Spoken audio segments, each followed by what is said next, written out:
Should we get into Parliament, the first thing that we wanted to do is to abolish the PSLE, which is causing a lot of mental stress to kids.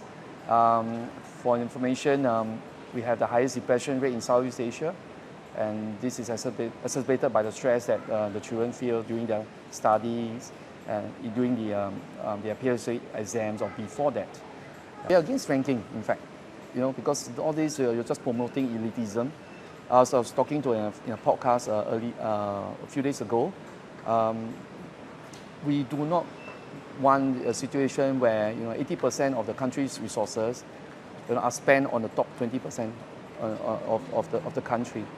Yeah. So I think elitism should be removed. At the same time, we feel that children should be free to explore their interests, not just on academics, but also moving away from traditional subjects like maths and science into taking on subjects like music, arts, drama, even student collaboration projects. We want our students to be well-rounded, intelligent human beings when they grow, and then they can take on the challenges of not just today, but the future. If you continue to stifle creativity, innovation, entrepreneurial spirit, we focus on subjects like this. We're not saying that maths and science are not important. Yeah, you still need the arithmetic, the reasoning, and in terms of argument and all that. But still, we think that the world needs human beings who are well-rounded. So we feel that it should be multifaceted, multi-perspective, and students need to be ready for the challenge of the future.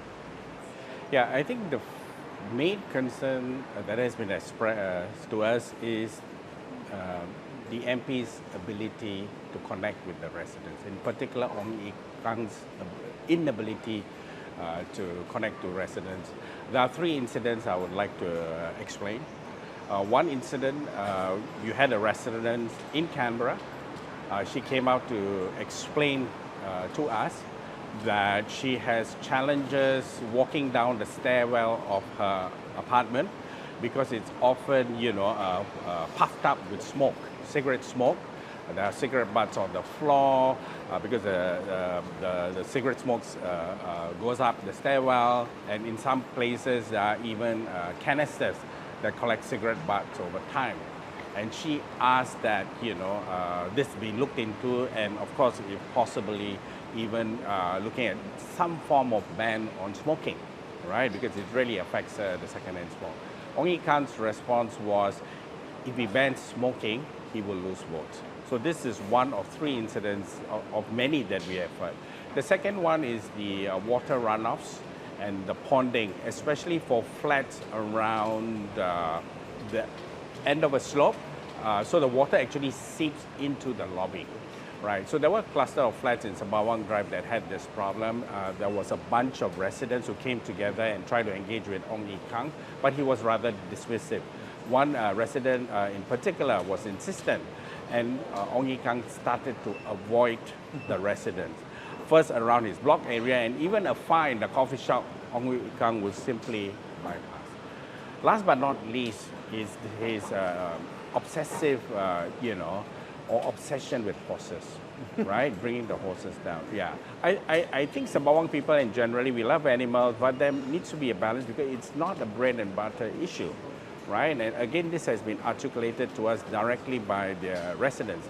The resident has informed us they welcome horse riding, but it's not a priority.